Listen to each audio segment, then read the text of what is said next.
오늘 함께 은혜 받을 말씀은 창세기 15장 17절부터 18절까지 말씀입니다. 창세기 15장 17절부터 18절 읽어볼까요? 시작. 해가 져서 어두울 때 연기 나는 화로가 보이며 타는 횃불이 쪼갠 고기 사이로 지나더라. 그날에 여호와께서 아브라함과 더불어 언약을 세워 이르시되 내가 이 땅을 애굽 강에서부터 그 큰 강 유라데까지 내 손에게 주노니. 아멘.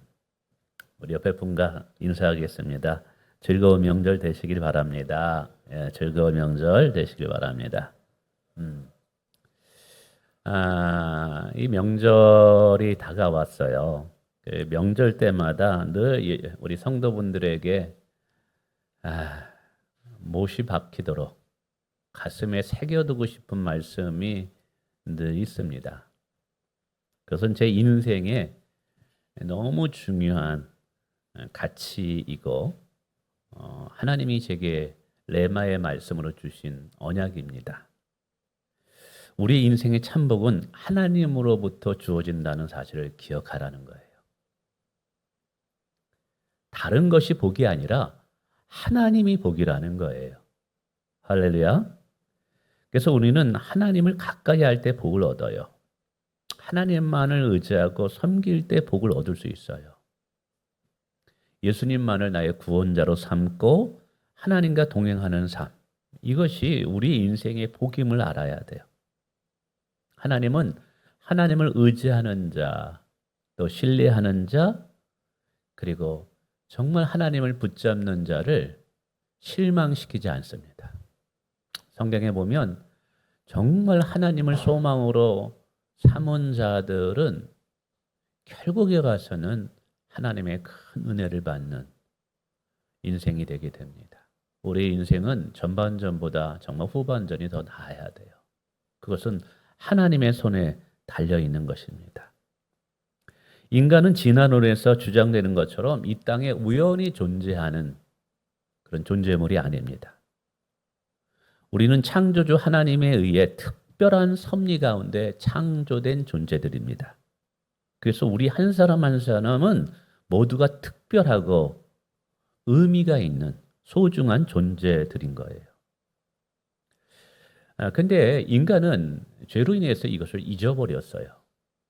그래서 인간의 불행은 창조주 하나님을 떠나면서 시작되었고 반면에 행복의 회복은 하나님께 돌아감으로 시작되었던 것입니다.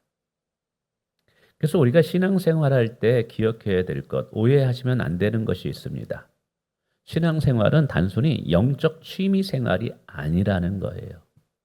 그저 나를 정화시키고 좀 더 선하게 살고자 하는 시도가 아니라는 거예요. 물론 세상의 종교는 그렇습니다. 그러나 기독교는 아니에요.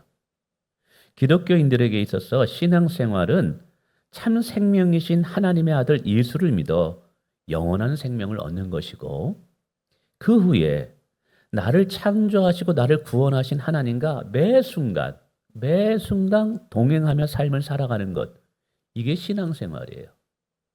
신앙생활은 내가 무엇을 하는가에 초점이 있는 것이 아니라 하나님과 어떠한 관계를 맺고 살아가느냐에 초점을 맞추는 거예요. 하나님 없이 얼마든지 종교적인 열심을 가질 수 있어요. 근데 이거 신앙생활 아니에요. 하나님 없이 그저 열심히 교회 생활하는 거, 이거 신앙생활 아니에요.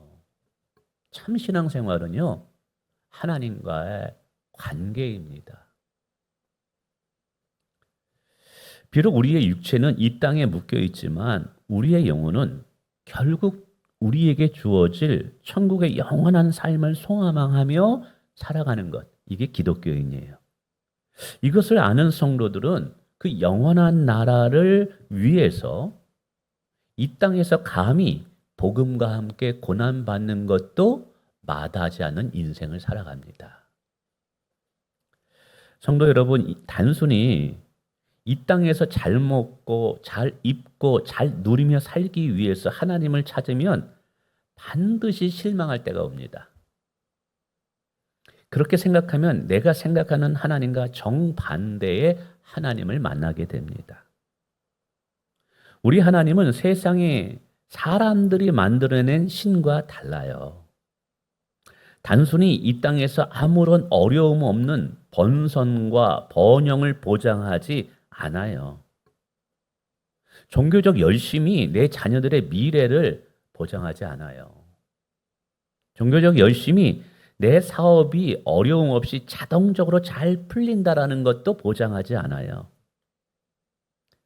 마치 하나님을 집들이 갈 때 사가는 화장지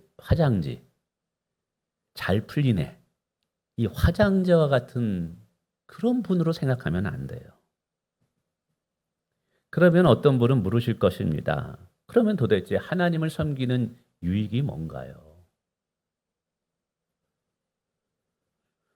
저는 이 질문에 대해서 몇 가지로 한번 말씀드리고 싶어요. 첫째로는 고난 중에도 함께 하신다는 거예요. 세상의 신들은 높은 곳에 앉아 있어 복을 빌러 온 자들에게 정성만 다하면 고통의 문제를 해결한다고 말해줍니다. 그러나 그러한 신들은 여전히 가장 최상위에 앉아 있지 결코 고통당하는 자들 속으로 들어오지 않아요. 그러나 하나님은 다르셨어요. 하나님은 고통당하는 자들 아픔 속으로 들어오셨어요. 그렇게 그 고통 속으로 들어오신 하나님이 누구냐? 예수님인 거예요. 예수님은 하나님이십니다. 하나님이셨던 그 예수님은 자신의 신적 권세와 권능을 포기하고 고통당하는 인간 옆으로 오신 구세주예요. 그래서 말구유에 태어나신 것이고 그래서 십자가를 지신 거예요.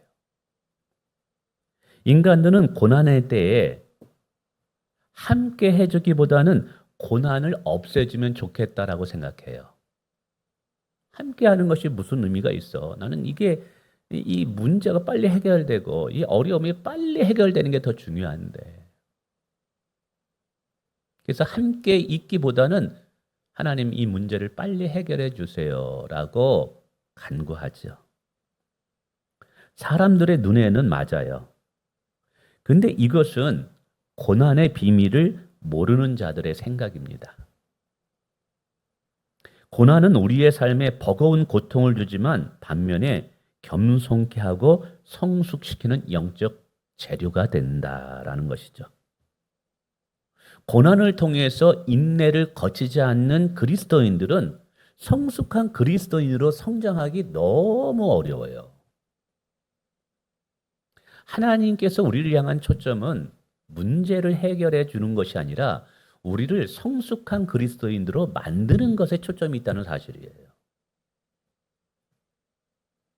주님의 관심은 우리가 아무 걱정 없이 편안하게 살아가는 것이 아니라 세상의 소금과 빛이 되길 원해요.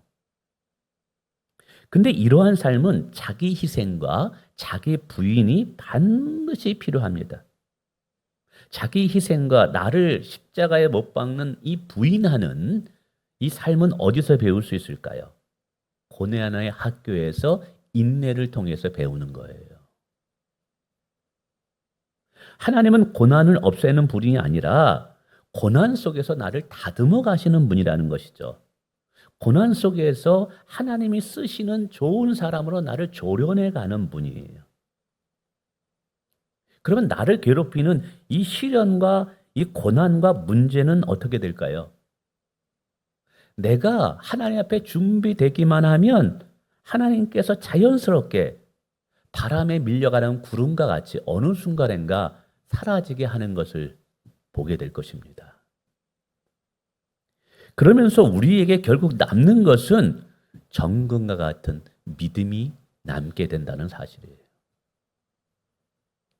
이러한 하나님의 인도함의 비밀을 아는 성도는 고난과 시련 속에서도 두려워하지 않아요.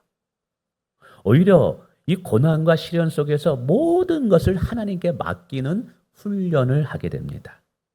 물론 고난 속에서 잃어버리는 것도 있을 수 있어요. 재정을 잃어버린다든지 때로는 건강도 잃어버리기도 해요.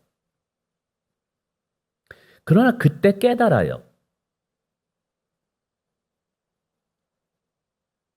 내가 의지했던 사람들이 나를 다 떠난다라는 것을. 그 고난의 때 내가 신뢰했던 것이 얼마나 부질없다라는 것을 깨달아요. 그리고 그 고난의 때, 고통의 때 결국 내 옆에 계신 분은 예수님밖에 없다는 것을 알게 돼요. 그래서 이제 남은 인생을 예수님과 동행하는 것이 가장 소중한 기쁨이 되게 되고요. 내가 의지할 분은 예수님밖에 없음을 깨닫게 되는 것이죠. 이것은 반드시 고난이라는 인내를 통해서 깨닫게 되는 거예요.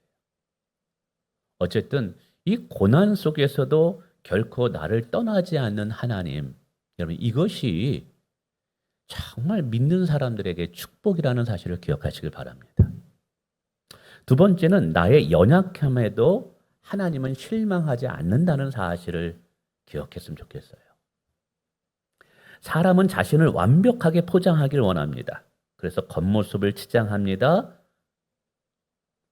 스펙과 명품을 가지고 꾸미는 것, 여기에 많은 시간과 에너지를 들이는 것이 이거 아닐까요?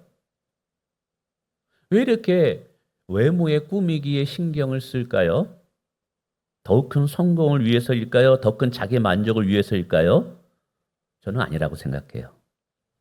사람들 가장 밑바닥에는 타인에게 사랑과 인정을 받고 싶은 갈망이 있어요. 근데 자신의 실수와 부족으로 존중받지 못하면 어쩌나 하는 불안함이 있다라는 것이죠. 사람들이 나의 약함을 보고 실망하면 어쩌지? 나의 실수 때문에 나를 떠나면 어떻게 하지? 내가 사랑받지 못하면 어떻게 하지? 이게 두려움이에요. 그 두려움을 숨기려고 자신을 치장하는 거예요, 사실은. 그러나 우리 예수님께는 그러한 두려움을 가질 필요가 없다는 사실이죠. 이미 예수님은 우리를 부르실 때 우리의 약함과 우리의 부족과 심지어는 미래에 우리가 하게 되는 우리의 실수조차도 다 알고 계시다는 사실이에요. 할렐루야. 모르고 부르셨을까요? 어쩌다 보니까 뽑기에서 뽑기 하듯이 여러분이 뽑혔을까요? 아니에요. 하나님은 나의 부족한 걸 다 아셔요. 그런데 부르신 거죠, 이게. 그래서 우리는 예수님 앞에 잘 보이려고 화장을 할 필요가 없어요. 그냥 민낯을 드러내도 괜찮아요. 우리를 향한 하나님의 사랑은 나의 그 무엇에 의해, 나의 그 어떤 조건에 의해서 결정되지 않아요. 우리를 향한 하나님의 사랑은 철저히 하나님의 성품에 기초하여 시작되고 지속된다는 사실입니다. 제가요, 예수님을 만나고 그 십자가의 사랑을 깨닫고 그리고 저를 목회자로 부르신 것에 대해서 제가 너무 하나님께 궁금한 것이 있어요. 왜 나입니까? 나보다 똑똑한 사람이 얼마나 많은데, 나보다 스펙이 뛰어나고, 나보다 좋은 대학 나오고, 그런 사람이 그렇게 많은데, 예를 들자면 우리 집안에서 제가 공부를 제일 못했어요. 우리 형님은 연세대 수석으로 졸업했거든요.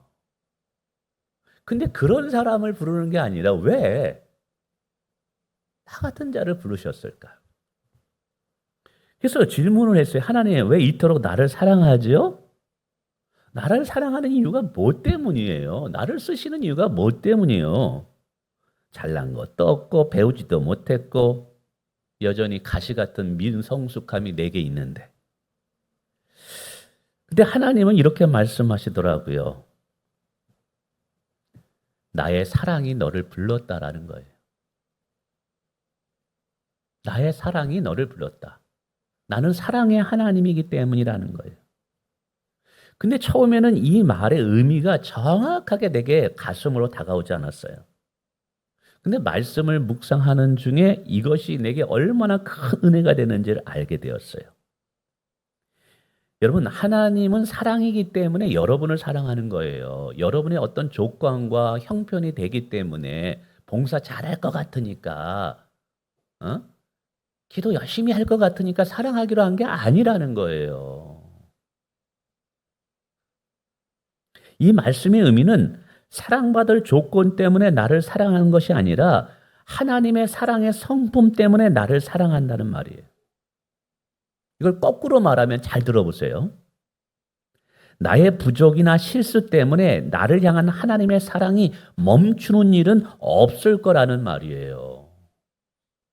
여러분 이해되시겠습니까? 하나님의 성품 때문에 나를 사랑했다라는 것은 나의 그 어떤 조건이나 상황에 의해서 내가 하나님께 사랑받을 그 일들이 멈춰지지 않는다라는 거예요. 야, 이것을 생각하니까 너무 감사하고 기쁜 거예요. 내가 부족하고 내가 연약하고 내가 실수하다가 하나님께 내가 사랑받지 못하면 어쩌나 이런 염려와 두려움을 가질 필요가 없다는 거예요, 이게. 사람들에게는 약점이 들키면 책 잡히거나 가십거리가 되기 쉽습니다. 뒤에서 수근거리죠. 그래서 목장 예배 드릴 때도 절대로 자기 안에 있는 고민을 말하지 않는 분들도 계시기도 해요. 괜히 또 구설수에 오를까봐 또 어떤 분들은 너무 많은 얘기를 해가지고 또 이제 그런 분들 계시기도 하지만 그러나 하나님께는 그런 염려할 필요가 없어요. 오히려 하나님의 사랑으로 우리의 약점을 가려주셔요. 우리의 약점을 강점으로 바꾸시겠대요. 우리의 부족을 그리스도의 부유함으로 채우신다라는 거예요. 사람들에게는 실수가 실망이 되게 돼요. 아유, 참 실망이다. 그것밖에 안 돼? 그것밖에 못해? 아, 믿었는데 참 실망이야. 라는 답변이 들려올 수 있어요. 근데 하나님께는 그렇지 않아요. 오히려 하나님은 우리의 실수를 합력하여 선을 이루시겠다고 로마서 8장은 이야기하고 있어요. 실수하면 사람들에게는 비난과 정죄를 받지만 하나님께는 회개할 때 용서를 받고 다시 기회를 얻게 된다는 사실이에요. 이게 신앙생활의 풍성함이에요. 우리의 부족과 약함과 실수가 나를 향한 하나님의 사랑을 절대로 제한하지 못합니다. 믿으시면 아멘 하시길 바랍니다. 아멘. 야, 이걸 깨달으니까 굉장한 자유함이 오고요. 하나님이 더 매력적인 거 있죠. 우리 예수님이 더 멋져 보이는 거 있죠. 야, 이것을 알았는데 어찌 내가 예수님을 사랑하지 않을 수가 있겠어요. 사랑하라 해서 사랑하는 게 아니에요, 이거. 신앙생활은 그렇게 하는 거 아니에요. 너 해라. 안 하면 너 지옥 가. 너 뭐 지옥 있습니다. 그러나 그래서 그렇게 하는 거 아니에요. 바울이 얘기한 것처럼 하나님의 사랑에 매여서 할 수밖에 없는 것이 우리의 신앙생활이에요. 그래서 여러분 이 자리에 나와 있잖아요. 뿐만 아니라 일시적인 행복이 아니라 영원한 행복을 주시기를 원한다는 거죠. 여러분 모조품과 명품의 차이를 아십니까? 차이는 오래 써보면 알아요. 예전에 캄보디아 단기 선교를 갔을 때 제가 시계를 가지고 가지 않았어요. 그래서 이게 불편한 거예요. 뭐 어디 몇 시에 모인다마다 이 시계가 없으니까. 그래서 가면 그 중앙시장이라고 전통시장이 있어요. 캄보디아 가신 분들 알겠지만. 가자마자 그 입구에 들어가는 입구에 이렇게 중국 짝퉁, 중국에서 만든 짝퉁 시계가 쫙 있습니다. 그런데 진품이랑 거의 같아요. 딱 차고 있으면 비싼 시계를 찬 것처럼 보여요. 그래가지고 시계가 없으니까 불편해서 하나 샀죠. 굉장히 멋져 보였습니다. 이름도 제가 알고 있는 이름이었고 가격도 저렴했고. 자, 일주일 동안 캄보디아에서 막 단계 선교하면서 뭐 세수하고 막 물 하다 보니까 여기 물이 좀 들어갔어요. 한국에 오자마자 바로 고장 났어요. 그래서 바로 쓰레기통에 버렸습니다. 이게 모주품이에요. 진품과는 달라요. 여러분, 축복에도 짝퉁이 있고 진품과 명품이 있다는 걸 아셔야 돼요. 마귀도 축복을 주겠다고 합니다. 예수님께서 광야에서 40일 동안 금식기도 하시고 나서 마귀가 나타나서 하는 말이 뭐예요? 축복에 대한 메시지예요. 예수님께 찾아와 복을 약속해요. 천한 민국을 다스릴 수 있는 권세와 지위를 주겠다. 모든 사람이 너를 우러러 보게 하겠다. 이게 뭐냐면 인기와 명예와 성공을 주겠다라는 거예요. 여러분, 마귀도 우리에게 이런 약속을 합니다. 근데 이게 짝퉁인 걸 알아셔야 돼요. 그러한 축복 뒤에는 영혼의 파멸이 반드시 있어요. 잠시 동안의 일시적인 쾌락은 줄 수 있어요. 그러나 그것이 끝나고 나면 영혼이 망가집니다. 왜? 마귀가 주는 축복은 결국은 무너뜨리는 거거든요. 세우는 게 아니에요. 마귀는 결국 죽이는 거예요. 성령은 살리는 것이고요. 지금 세상의 인기와 추구하는 대부분의 성공은 다 이래요. 여기 현혹되시면 안 돼요. 수많은 연예인들이 인기 뒤에 무너지는 이유가 무엇 때문인가요? 짝퉁 축복에 중독이 되어 무너지는 거예요. 일시적인 영화로 인내와 연단이 없는 세상의 인기와 명예는 사단이 주는 계략과 유혹이라는 사실을 기억하셔야 돼요. 그러나 예수님은 잠시의 영화가 아닌 영원한 생명의 복을 주길 원한다는 것이죠. 여러분, 이 축복은 자신의 생명을 버림으로 통해 얻어낸 축복이에요. 고통과 인내를 통해 얻게 하신 축복이에요. 이 세상에 어느 신이 자신의 피조물을 위해 생명을 버린 적이 있던가요? 없어요. 피조물들을 위해 자신의 생명을 버리고 생명을 얻게 한 신은 오직 하나님의 아들 예수 그리스도밖에 없어요. 창조주가 자신의 생명을 버려서 얻은 영생의 복을 피조물인 우리에게 얻게 한 것, 예수님 외에는 없어요. 이게 얼마나 큰 은혜인지를 아셔야 돼요. 할렐루야. 여러분, 오늘 하나님이 우리에게 주고자 하는 것은 잠시 동안의 일시적인 그런 축복이 아니라 영원한 축복을 우리에게 주시기를 원한다는 사실. 우리가 이 은혜를 어떻게 얻었는가, 이걸 또 기억하셔야 돼요.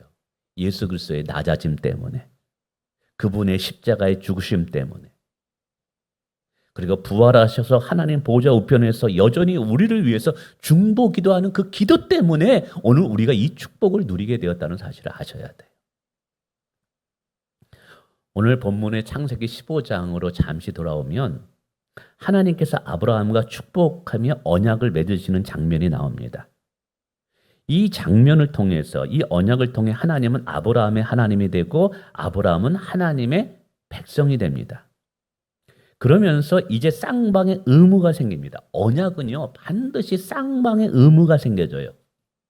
우선 하나님의 의무는 아브라함을 지키고 보호하고 아브라함에게 한 약속을 반드시 이루시게 하셔야 할 의무가 있게 되는 거예요. 근데 하나님은 그 당신의 의무를 다 지키십니다. 반면에 아브라함도 지켜야 할 의무가 있어요. 그건 단 하나예요. 이제 우상을 버리고 하나님만을 나의 하나님으로 섬겨야 되는 거예요. 오직 이 세상의 가치와 이 세상의 사상을 따라가는 것이 아니라 하나님의 말씀에 순종하는 것을 생명처럼 여겨야 되는 거예요. 이게 아브라함이 하나님과 언약을 맺었을 때 그의 의무예요. 오늘 언약을 맺을 때 이 본문에 보면 언약의 증표로 재물을 잡아서 반으로 쪼갭니다. 그리고 그 사이를 하나님께서 불로 지나가십니다. 이 모습은 고대 근동에서 왕과 왕이 언약을 맺었을 때 모습의 전형적인 모습이에요. 당사자끼리 언약을 세우고 재물을 잡아 그 사이를 지나갑니다. 그렇게 하는 이유는 만약 언약을 깨는 자가 있으면 재물과 같이 반으로 갈라 죽임을 당하게 될 것이라는 서로 간의 증표예요. 근데 여기서 본문에 보면 아브라함은 그 사이를 못 지나가게 하시고 하나님만 쪼개어진 동물 사이로 불로 지나가십니다. 왜냐하면 인간인 아브라함은 사실 믿을 수가 없는 거예요. 하나님과 언약을 맺었는데 아브라함이 얼마나 약한데요. 불완전한데요. 아브라함은 그 언약을 깨뜨릴 수 있었기 때문에 하나님만 지나가요. 왜 아브라함이 언약을 맺었다 지나갔다가 안 주면 아브라함이 그렇게 죽임을 당해야 되거든요. 아브라함의 몸이 반으로 잘라져야 되거든요. 그러니까 아브라함의 연약함도 혹은 실수도 하나님이 끝까지 책임져서 그 언약을 이끌어 가시겠다는 하나님의 의지예요. 근데 여러분 이 모습은요. 우리의 언약의 중보자가 되신 예수 그리스도로 인하여 하나님과 우리가 맺은 언약의 예표라는 거예요. 예표라는 거예요. 우리가 예수를 나의 구원자로 믿을 때 우리와 하나님 사이에는 예수님을 죽음을 근거로 한 하나님과의 언약이 맺어지게 됩니다. 그래서 여러분 예수님을 다 믿는 거죠. 그런데 이제 예수님을 믿는다는 말을 쉽게 하면 안 돼요. 예수님을 믿겠다라는 것은 이제 하나님과 생명의 언약을 내가 맺겠다라는 것과 같은 거예요. 언약을 맺으려면 언약의 대표자가 나와야 됩니다. 하나님 편에서는 하나님 자신이 대표로 나온 것이고요. 우리 편에서는 우리가 나간 것이 아니라 예수님이 나의 대표가 되어서 나가주신 거예요. 내 편에서도 하나님과 언약을 맺으려면 아브라함이 준비했던 것과 같은 제물이 반드시 우리 편에서도 필요합니다. 근데 예수님께서는 자신의 몸을 십자가에 내어 주심으로 내가 하나님과 언약을 맺기 위한 필요한 제물이 되어 주신 거예요. 이게 은혜죠. 뿐만 아니라 나의 대표자가 되어 주신 거예요. 이제 예수님께서 나의 모든 것을 책임져 주신다라는 것이죠. 그래서 우리는 고난 중에서도 하나님이 함께 하시며 나의 부족과 실수에도 하나님이 여전히 나를 포기하지 않고 사랑하시며 자격이 없는 나에게 영원한 생명과 영원한 축복을 얻게 하신 것은 바로 이 예수 그리스도로 인하여 우리가 얻게 되었다라는 거예요. 할렐루야. 그러니까 예수님이 없는 것은 딱 가짜인 거예요, 이게. 이렇게 우리는 예수 그리스도를 통해서 하나님과 언약을 맺은 거예요. 이 언약으로 인해서 하나님은 우리의 하나님이 되고 우리는 그의 백성이 되었습니다. 자, 아까 하나님과 아브라함이 언약을 맺음으로써 하나님이 지켜야 할 의무가 있고 언약을 맺은 아브라함이 지켜야 할 의무가 있는 것처럼 오늘 우리도 예수를 통하여 하나님과 언약이 되었다면 하나님께서 우리에게 지켜야 할 의무가 있는 것이고 우리도 하나님을 향해서 지켜야 할 의무가 있다라는 것을 기억하셔야 된다는 사실이에요. 신앙생활은 그냥 생각 없이 하는 게 아닌 거예요. 이걸 잘 아셔야 돼요.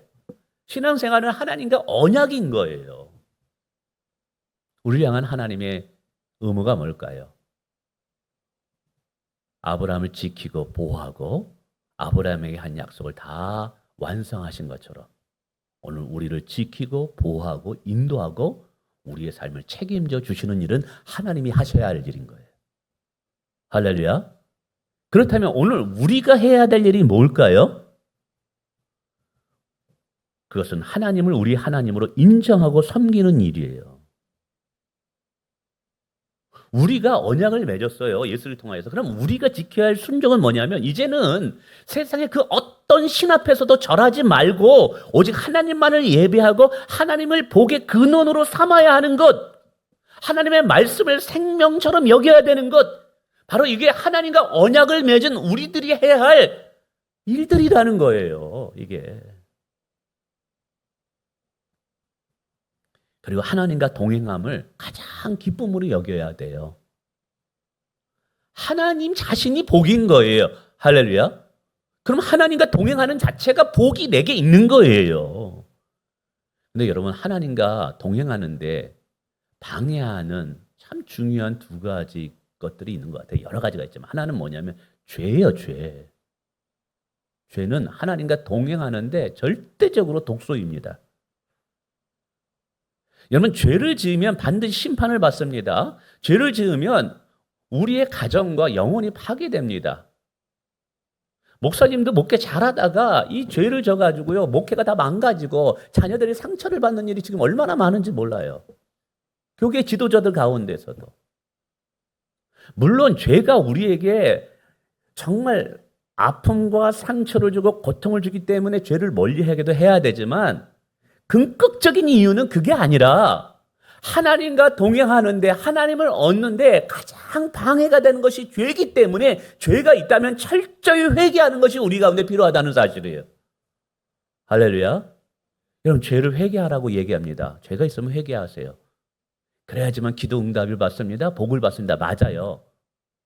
그러나 가장 크게 회개를 해야 하는 이유는 우리가 하나님을 잃어버릴 수 있기 때문에 그래요. 하나님과 동행하기 위해서. 하나님이 복이니까. 두 번째는 염려예요. 우리가 이제 산상수훈 중간쯤 들어가게 되면 염려하지 말라는 말을 굉장히 많이 듣습니다. 왜 이렇게 얘기할까요?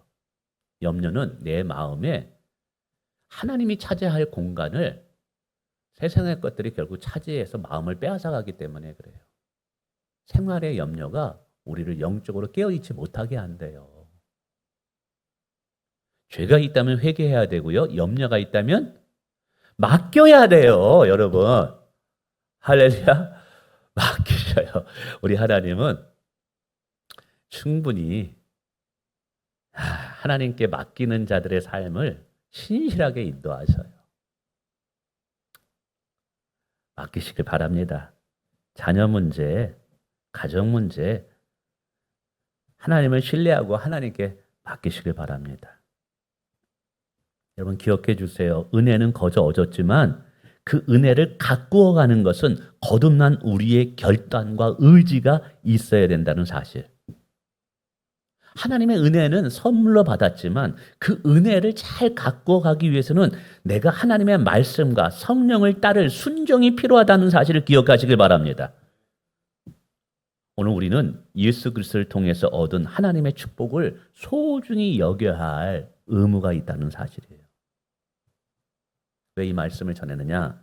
추석 명절이기 때문에 그래요. 이 추석 명절에 언약을 맺은 자로서 지켜야 할 규례가 있다는 거예요. 그게 뭐냐? 우상 앞에 절하지 말자는 거예요. 하나님만 예배하자라는 거예요. 하나님만을 나의 복의 근원으로 삼자는 거예요.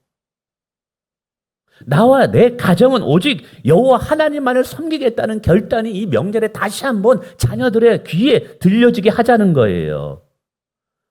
할렐루야. 이 고백과 결단이 주 예수로 인해서 우리 가운데 더 강력하게 있기를 원합니다.